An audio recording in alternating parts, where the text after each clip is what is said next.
And now all I've got to say is the token machine is plugged in, and I see Pac-Man starting to chomp on them fruit because, ladies and gentlemen, time to open up the arcade.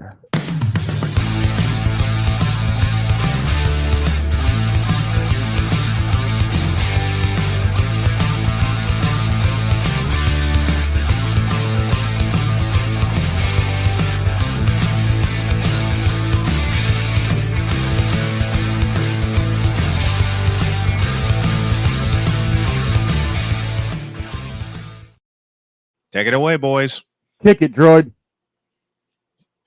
Oh, Lord, it's so good to finally get this thing open. I'm getting too old for this. I'm sorry. I'm sorry. I didn't mean to press that button. My mouse is Snowman, we got the pinball machine set up. Don't worry about it. Okay, good. Good. But to start this off, I want Dawg to talk about his favorite esport. What you got now for me, brah? The eNASCAR Coke Series at that season and how it ended. Oh my good Lord. gravy, dude. That was insanity. In which I'm still trying to actually get Parker White to come on to talk about that, by the way. I love it. I mean, the finish to that season, and just so everybody knows, with the eNASCAR Coke Series, and this is kind of one of the bigger reasons that it's kind of being headlined. $100,000 went to the champion of the season. Yes, what I do for a hobby, someone actually got $100,000 for being a champion of the top series. Wow! And that champion is fellow Mainer and 17-year-old Parker White, who drives for Williams ESports, as in the same Williams that has had professional drivers including Nigel Mansell, Ayrton Senna, and Alain Prost. And don't forget the same Williams. That's the same Williams that developed the man we love in Formula One today, George Russell. Mm-hmm.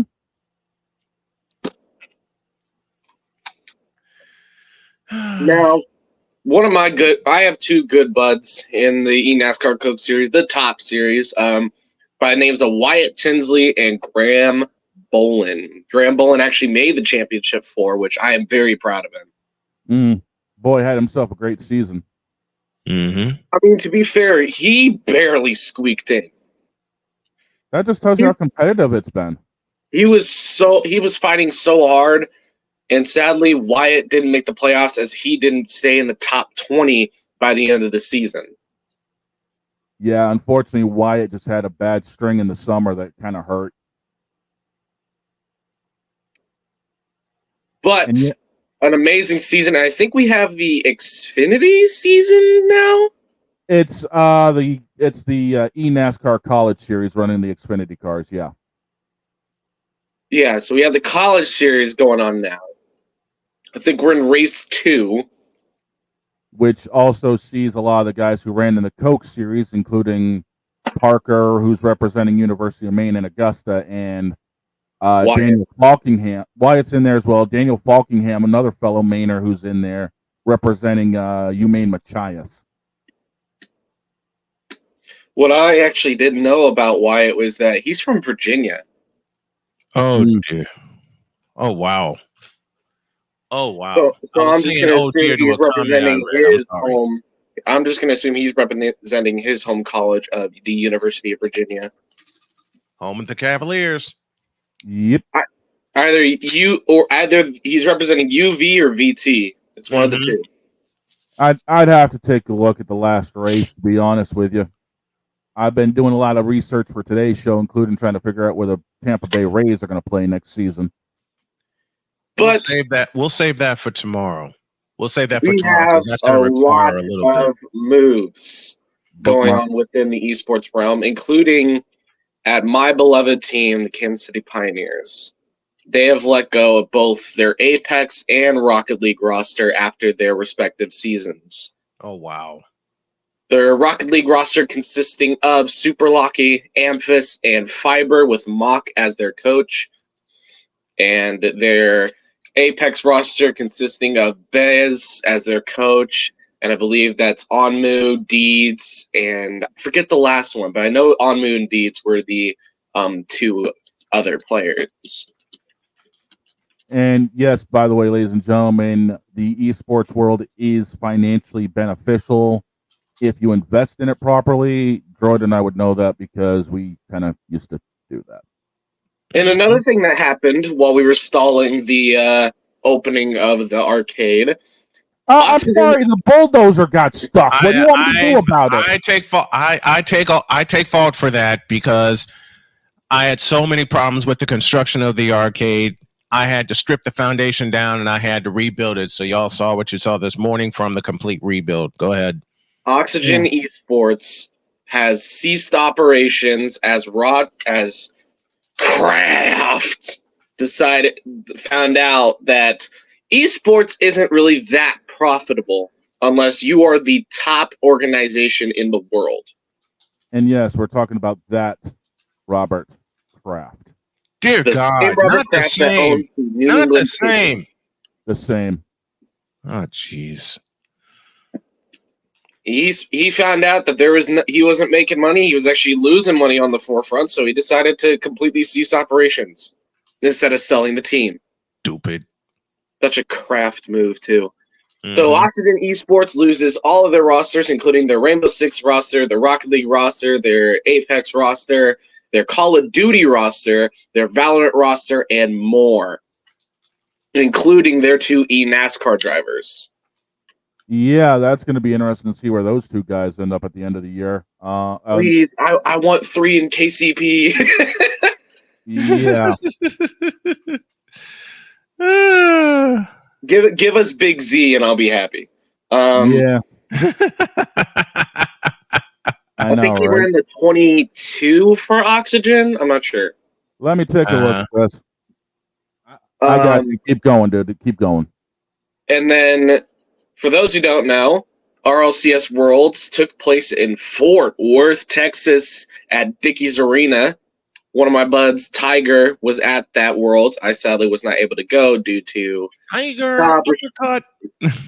due to A, money, B, I don't want to be driving in Texas, and C, right. And C, I don't got time for it. Ain't nobody got time for that. But there was a lot that happened at Worlds. A lot of drama, a lot of ups. One of the big things that happened was, for those who don't know, there are major regions in esports and minor regions in esports, just like there's the major leagues and the minor leagues. But in the RLCS, all of these regions compete together. Really? There's no minor league. By the way, Droid, it was Novak and Femi that drove for Oxygen this year. Give me Novak and I'll be happy. I can't argue that point. I really can't. Zach's a hell of a wheelman. Novak was insane. And he's sponsored by Coke, isn't he? Yeah, he is. So that would be a big investment for KCP, but I don't know if we got the money considering the fact that we let go of our Rocket League and Apex roster. Yeah, and you guys have the KCP, from what I'm looking at, you guys have Graham and Wyatt. Yeah, you still have Graham and Wyatt, so that's going to be a bit of a tight go. But back to Fort Worth. To explain, so basically, your major regions are 3 regions: the Middle East, because of money, Europe, and North America, also known as NA, EU, and MENA, which is Middle East, North Africa. Really? Those are your 3 major regions because they've basically dominated the esport for years.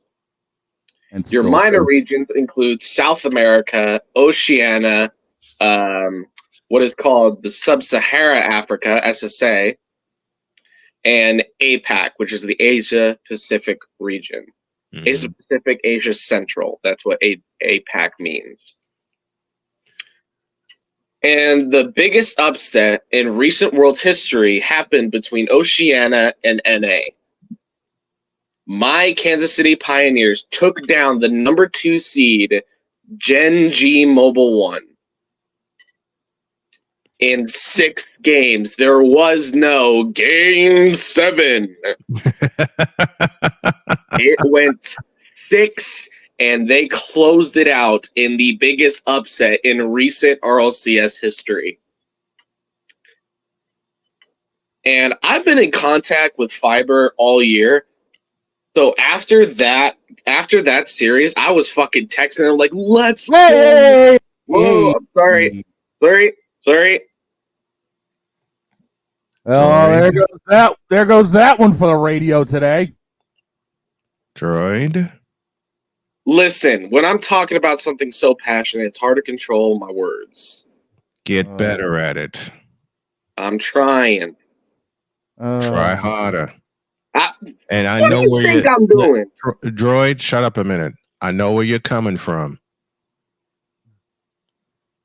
I can make that joke because I know where you're coming from. All right? Yep. That's a dollar token. Trust me, Droid. I know exactly where you're coming from. You also got to remember, I haven't been on these type of shows as long as y'all have. So you have more control over your words versus me. You're covered. Go ahead. You can just bleep it out in post. I'm leaving it in. There's no bleeping out in post. This is live, damn it. I'm leaving it in. Go ahead, Droid. Go ahead. I meant for the TV, but this just turned into a short. But I was like, yeah, Fiber, let's go. How did you do that? I'm just saying. Oceania has always been clowned on as a region for so long, just because they're a minor region. Mm-hmm. They only get 2 spots at every major, every world championship. And to be honest, the seeding for the world championship, it's weird. Mm-hmm. This one was really weird because Middle East was supposed to get 2 seeds, but the second seed was unable to make it to Worlds. So, so you want to know what RLCS decided to do? What's that? Instead of giving it to the 3rd seed in MENA, they gave it to Oxygen ESports and made a 5th seed in EU. Oh, wow. So MENA was very upset that they didn't have more representation because of an opinion. Oops. But to be fair, Oxygen ESports, who quote-unquote was not supposed to be there, ended up making a deep run. I think they made it all the way to the semifinals against Team Falcons before losing in that series in Game 7. Today's swear jar is brought to you by Mario's right fist. When you need to cover a swear jar, use Mario's right fist. Shut up, Shane. Oh, look at that. So Oxygen is owned by Roger Kraft. Oh, look, another Boston team losing in Game 7. Anyway.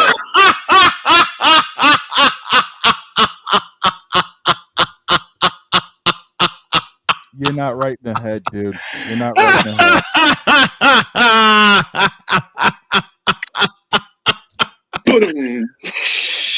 Somehow, some way, I saw that one coming. I don't know how, but I think it was after I said Roger Kraft, you were like, oh no.